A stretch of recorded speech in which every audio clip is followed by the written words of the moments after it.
ऐसे में हम जानते हैं सावन के इस पवित्र महीने में कौन सी गलती नहीं करनी चाहिए जिससे कि शिव नाराज ना हो।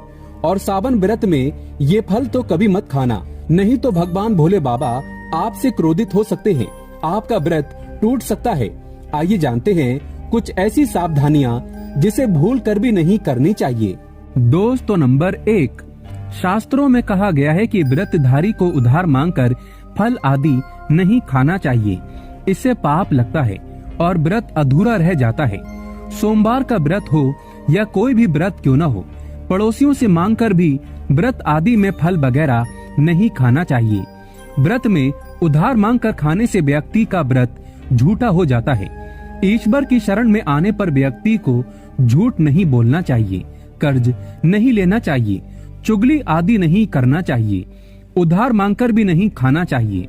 अगर आपको कोई अपनी मर्जी से खाने के लिए व्रत में कुछ देता है तो उसे आप खा सकते हैं, लेकिन व्रत में कम से कम उधार मांगकर फल आदि नहीं खाना चाहिए, इससे पाप लगता है और व्यक्ति की पवित्रता भंग हो जाती है। दोस्तों, नंबर 2, सोमवार का व्रत हो या सावन का व्रत, आपको नाशपाती नहीं खाना चाहिए। दरअसल इस फल का नाम नाश यानी नाश करने वाला होता है, इसीलिए इस फल को व्रत में नहीं खाना चाहिए। व्रत आदि को छोड़कर किसी और दिन आप कभी भी खा सकते हैं, लेकिन अगर जिस दिन आपका व्रत हो उस दिन नाशपाती का सेवन नहीं करना चाहिए।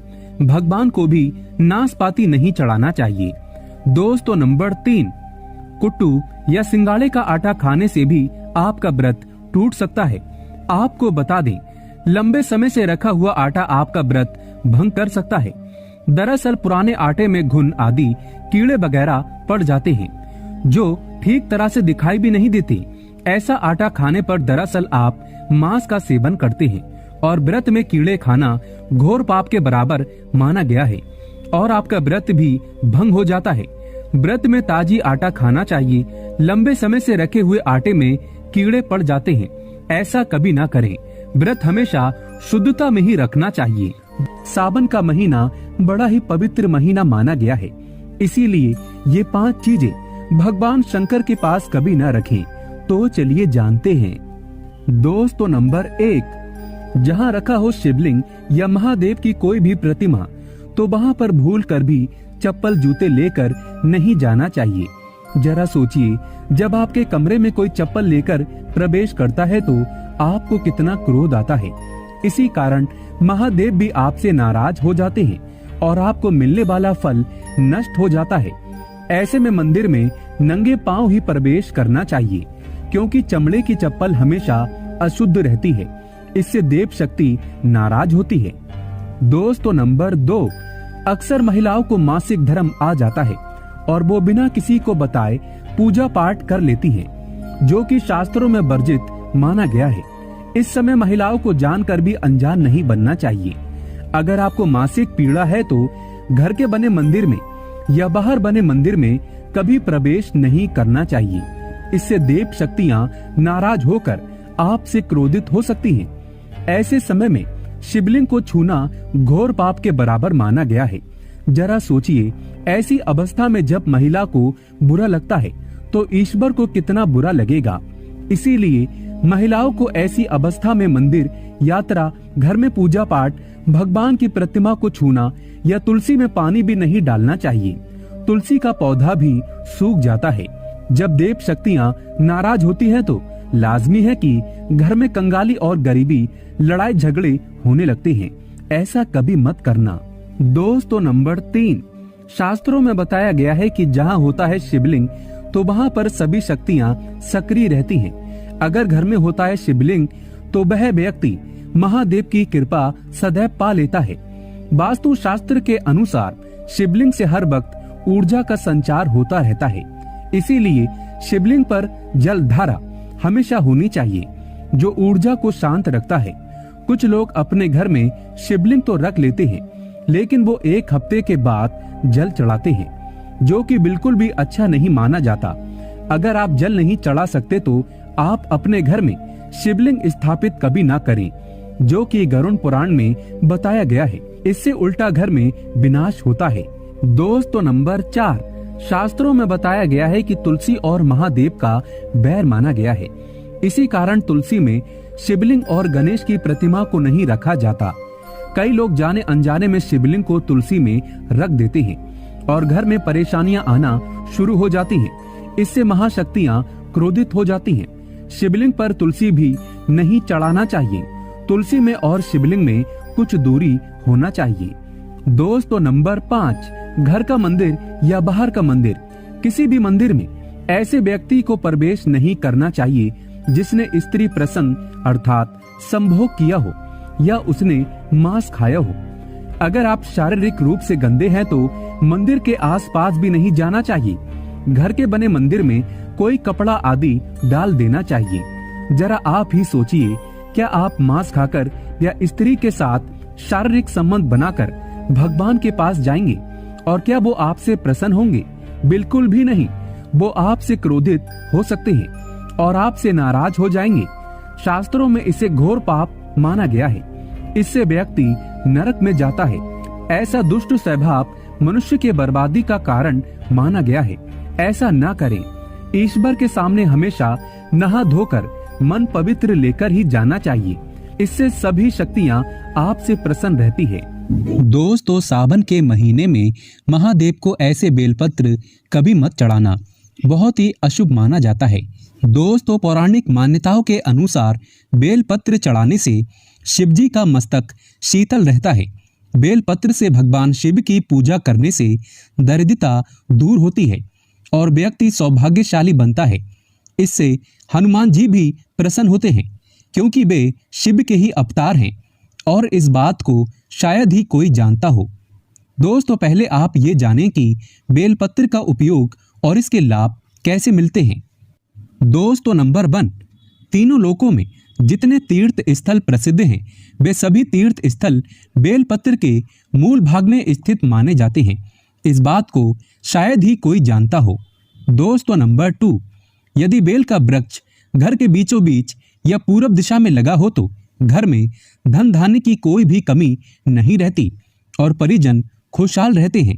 दोस्तों, नंबर 3, जो व्यक्ति बेल के वृक्ष के मूल भाग की गंध, पुष्प आदि से पूजा अर्चना करता है उसे मृत्यु के पश्चात शिवलोक की प्राप्ति होती है। दोस्तों, अब जानते हैं बेलपत्र से जुड़ी कुछ खास बातें। चतुर्थी, अष्टमी, नवमी, चतुर्दशी और अमावस्या तिथियों को संक्रांति के समय और सोमवार को बेलपत्र नहीं तोड़ना चाहिए। पूजा से एक दिन पूर्व ही बेलपत्र तोड़कर रख लें। दोस्तों, आपको बता दें, बेलपत्र कभी अशुद्ध नहीं होता। यदि आपको पूजा के लिए नया बेलपत्र नहीं मिल रहा है तो आप किसी दूसरे के चढ़ाए हुए बेलपत्र को स्वच्छ जल से धोकर भगवान शिव को अर्पित कर सकते हैं। दोस्तों, बेलपत्र में 3 पत्तियां होनी चाहिए। कटी फटी पत्तियों का बेलपत्र भगवान शिव को अर्पित गलती से भी मत करना। कटी फटी पत्तियों को अर्पित करने से शिव का अपमान माना जाता है और बेलपत्र का भी। इसीलिए बेलपत्र की पत्तियां एकदम साफ होनी चाहिए।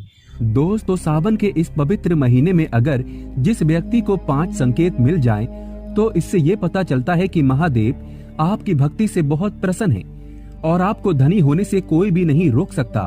तो चलिए जानते हैं। दोस्तों, नंबर 1, बैल का दरवाजे पर आना। नंदी महाराज भगवान भोलेनाथ के वाहन है। नंदी को भगवान शिव का द्वारपाल भी कहा गया है। नंदी महाराज को बुद्धि और ज्ञान का प्रतीक माना गया है। शिव के मंदिर के बाहर हमेशा नंदी महाराज विराजित रहते हैं। लेकिन अगर सावन के इस पवित्र महीने में अचानक से नंदी महाराज आपके दरवाजे पर आ जाएं और घर की चौखट को सींग मारने लगे, तब आपको समझ लेना चाहिए कि भगवान शिव आपके घर में आने वाले हैं, जो कि ये एक उनके आने का संकेत है। भगवान शिव आपकी भक्ति से बहुत प्रसन्न है और आपके घर में खुशियां आने वाली हैं। आपको धनी होने से कोई नहीं रोक सकता। लेकिन याद रहे, नंदी महाराज को तिलक लगाकर मीठा भोग जरूर खिलाएं।